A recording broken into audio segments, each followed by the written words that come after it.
Hi, my name is Lisa Gleim. I'm a signature member with American Women Artists, and I am also on the board of directors as your secretary. I am a pastel painter. I've been using pastels for over 20 years, and I absolutely love the medium. I have been painting more and more wildlife and really enjoy how the pastel medium works well with the hair and the coats and the textures that go on with wildlife paintings. I'd like to share with you quickly what I do regarding my surface. I have worked with several different surfaces, but I enjoy making my own using Gator board and Golden's fine pumice gel. With the pumice gel, I can make the finish very fine, or I can make it very thick, and it's a really great medium for getting a nice soft tooth. I have already gone ahead and just done the under drawing so that you don't have to watch the fine minutia. But I'd also like to point out the reason I wear a hat is that my overhead lighting can cause glare, so I like to wear a hat to block out the light that's above me. But that's about it, and let's get started. I begin my pastel paintings with an underdrawing either in graphite or charcoal, and then I block in the shadows and the light with a water-based ink or a watercolor, and sometimes even pastel. I prefer the water-based inks because they're a lot richer in color and they're a lot denser, especially for filling in the shadows.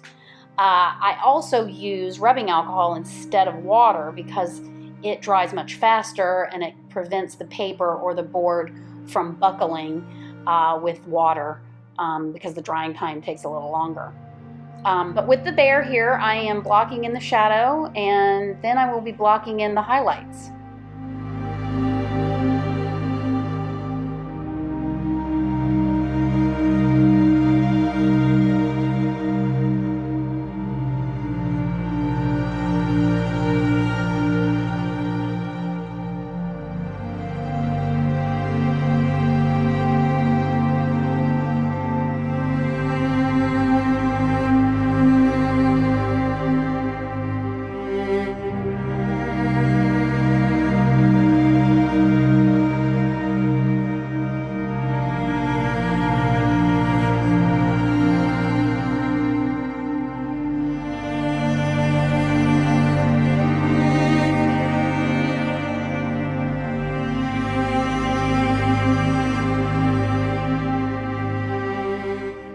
I begin blocking in the shadows and the lights with larger sticks of pastel to try to cover the board as quickly as possible so that I don't have the yellow and the purple competing with the other colors. I'd like to use a variety of pastels. I pretty much have samples of every pastel that's out there, but for blocking in, I like larger, fatter sticks because you can cover an area much faster. I use Terry Ludwig a lot for this, and I've recently discovered Jack Richardson makes a large stick for blocking in, and it's been very beneficial for blocking in larger areas in larger paintings.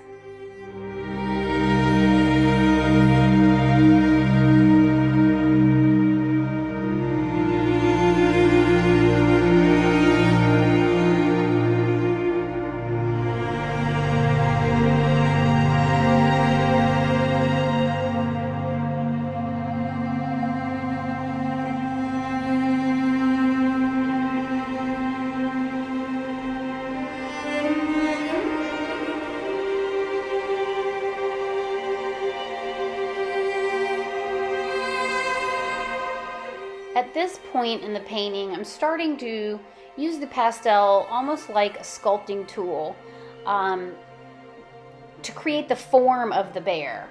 One thing that I've told students in the past that have taken animal workshops with me is that you have to remember that underneath the fur or the coat of the animal, there is a muscle structure and a skeleton. And you have to really think about how those muscles and those bones are underneath the fur because it's those structures that create the highlights and the shadow of the form. So one of the things that I like to do is almost build it up from the muscle to the coat.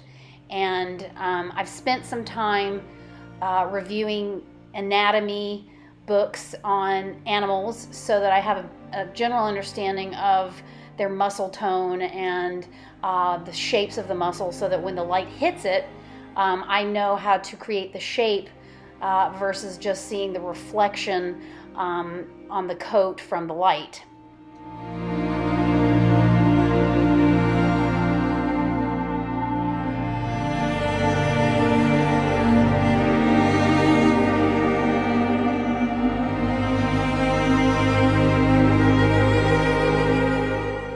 Even during this block-in stage, I think about where I put my mark and the direction my mark goes, because it's good for it to follow the form of the angle or the skeletal structure underneath the fur. This also helps with layering different colors over each other to create the density and the different colorations and highlights in the fur.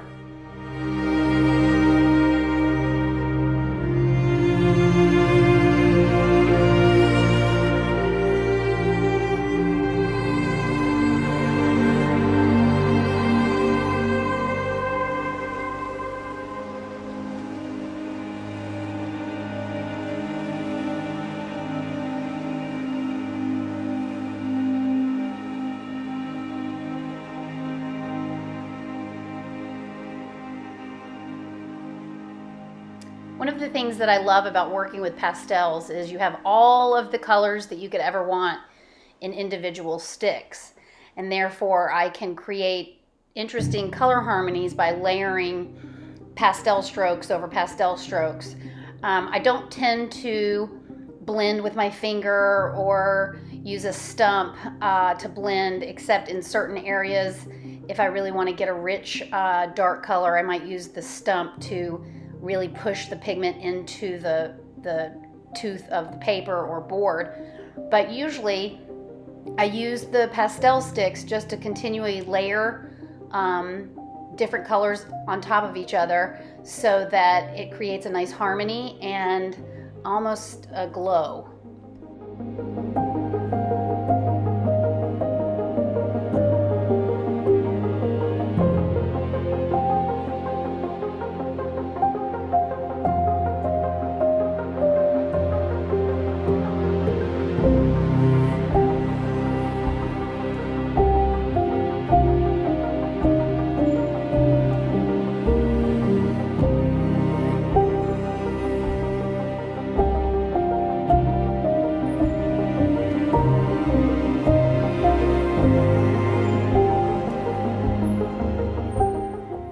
I'm often asked about what it is that I'm wearing on my fingers when I paint. They're actually called finger cots, and they are used mostly by dentists and can be found on Amazon. They come in a box of like 100 count, and I prefer them over rubber gloves because I don't like my hands getting hot and sweaty in a rubber glove, and I just really don't like the pigment on my fingers when I'm working. So those are the funny little things on my fingers that you see.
often asked what type of pastels I use.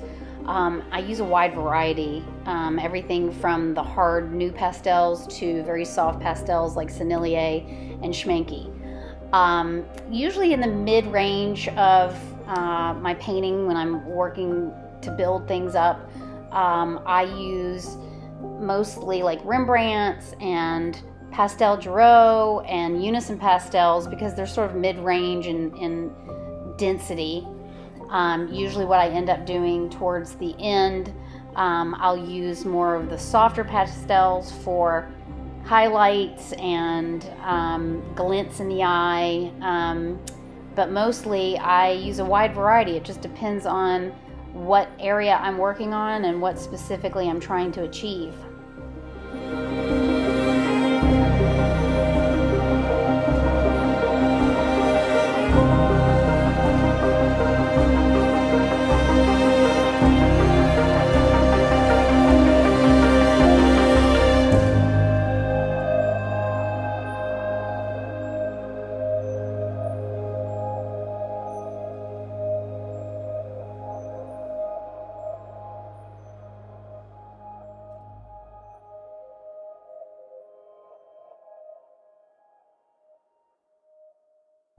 As I said before, I don't do much blending in the traditional sense with my finger or with other tools, except on occasion when I need to get the pigment into the fine crevices of the sanded gel medium that I use to create my boards. I use one of the typical charcoal stumps to really rub that in, and I only do it really at the beginning stages so that it's just sort of unifying the color so that I can continue to build it up with layers of stroke marks. But mostly I use the stump just to really get the darks filled in faster and easier.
I do prefer to work all over the panel rather than just starting in one corner and working my way to another corner.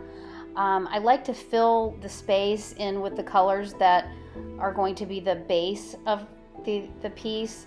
I think that building it up as a large piece, layer by layer, helps me to balance color and light and dark and temperature. So by jumping around the canvas, I can kind of build up the basic color scheme as I go.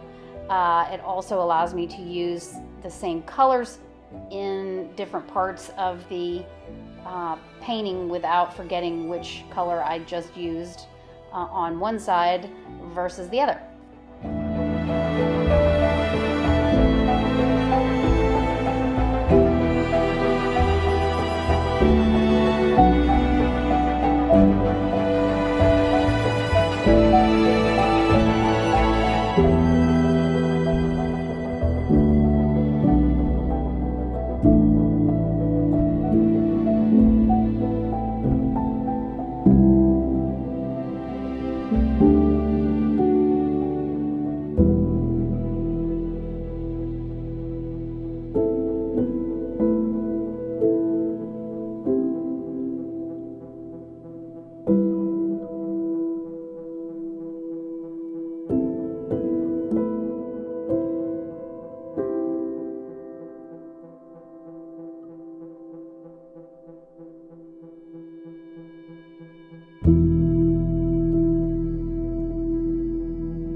I do like working on other surfaces aside from my homemade surfaces. I use UArt number 400 fine grit sanded pastel paper that comes on a nice roll, so I can cut panels and dry mount them to foam core or gator board to make odd sizes, also to make it much lighter than the ampersand pastel board. Even though I do use ampersand pastel boards, I've found that the larger they go, the heavier they are. And so I really enjoy having the variety in textures. Usually when I make my own panel with gator board and the pumice gel medium, I try to mimic the fine tooth of both ampersand and UArt paper by thinning out my golden pumice gel and doing several layers so that I get a finer tooth without too thick stroke marks.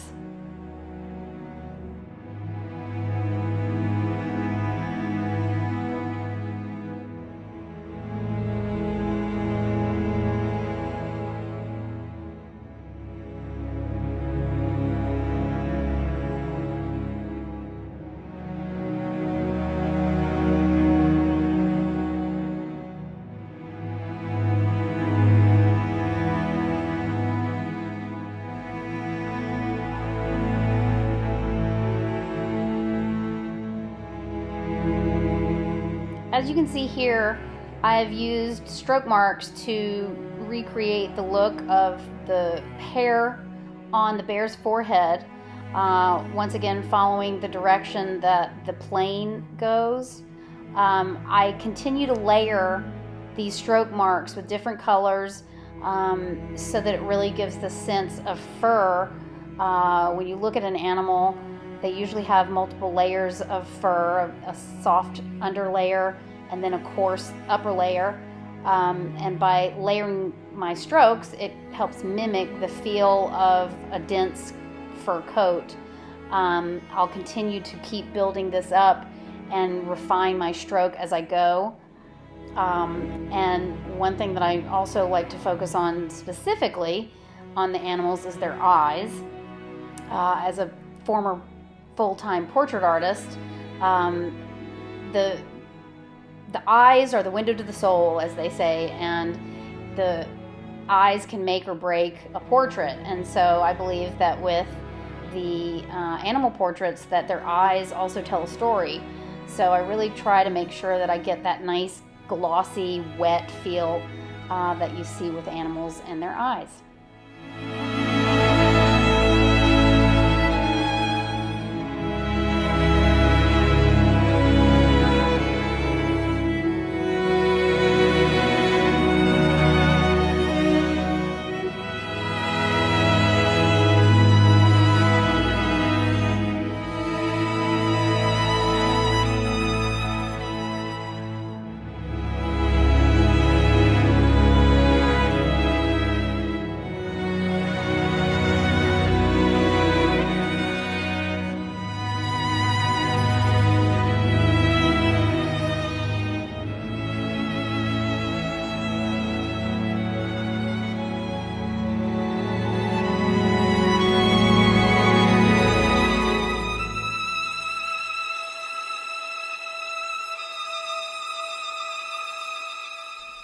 I often have artists tell me that they're afraid to paint an animal that is dark in color, like a black dog or a black bear, because there's just so much dark void or so much black space on the painting.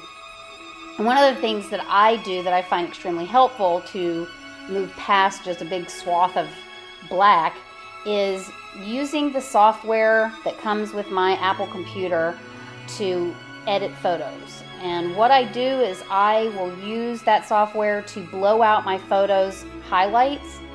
And by doing that, it shows me the detail that's going on in the shadows so that I can see the form, I can see the colors, I can see the shapes. I also do that on the other end by darkening the photo so that I can see more detail in the bright highlights that the sunlight is hitting.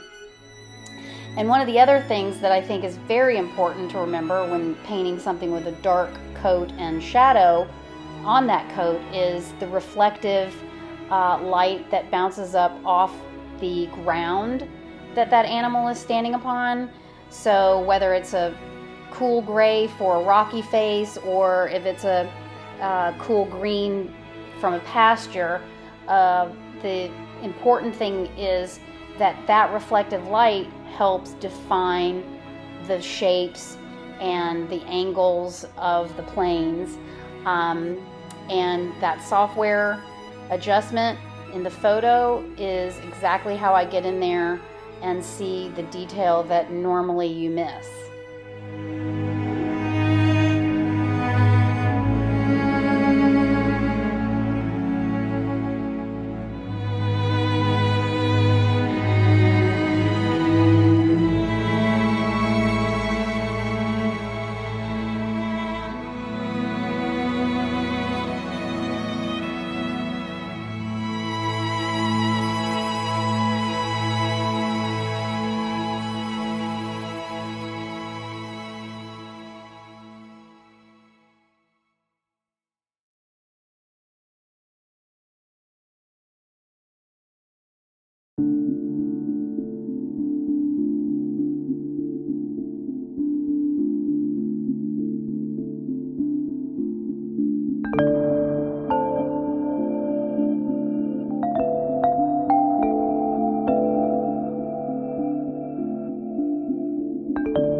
One color that most pastel artists will agree is hard to find the right tone and value is black. And I have found the best blacks come either from La Maison du Pastel, Sennelier, or Terry Ludwig. They make really nice, deep, dark, rich blacks.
I have been asked many times how many pastels do I think I have, and I would have to probably put the number into the thousands because I have drawers full of them as well.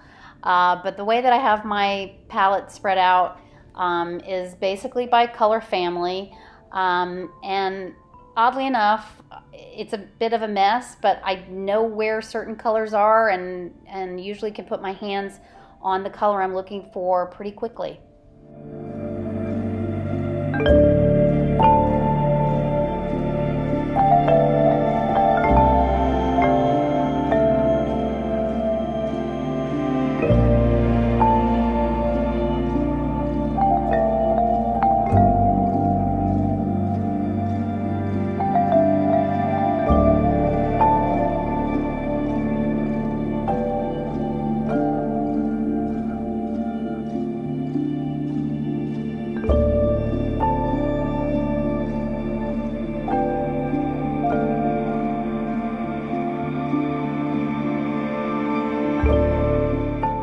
Pastel is a wonderful medium, and you either love it or you hate it. And what I recommend to artists that ask me if they should try pastel is I always say yes, and I suggest that you try a variety packet that has a nice color range. But the key is to understand that to commit to creating work in pastel means committing to purchasing a lot of pastels, because pastel, every color, every value, every range is its own stick. Unlike oil paint that you can mix to create the color you want, pastel, you have the color already in stick form. So I often tell people that if you're going to try it, if you're going to play around with it with a small starter set, don't let the limited number of colors deter you from continuing with the medium if you enjoy painting with it. If you enjoy painting with it, then you will really fall in love with it when you keep adding more colors to your palette.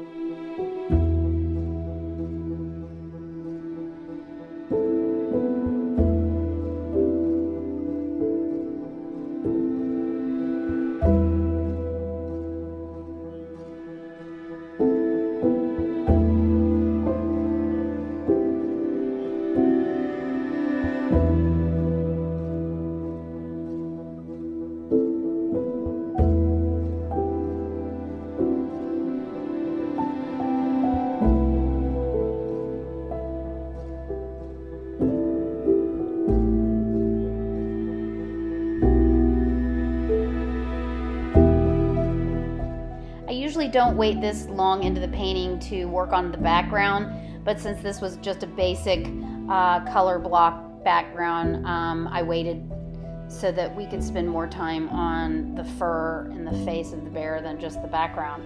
But I do think that the background is just as important as the foreground, which is usually the subject matter. And I make sure that I work with them at the same time because the color of the background works well bringing it into the animal's coat, the reflective light and whatnot. And usually if I spend more time on a background such as this, I will put in a variety of colors so that it is not just one solid studio looking backdrop.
as the painting begins to come close to completion, this is where I will start to put in the highlights, especially when there's a bright sunlight section of the animal's fur. I tend to drop my pastels and I'll get these little sharp, narrow shards that work really well for this, creating the highlights on hair or on whiskers. This is also the opportunity that I take to finalize any details such as whiskers or the glistening of the nose or the eyes.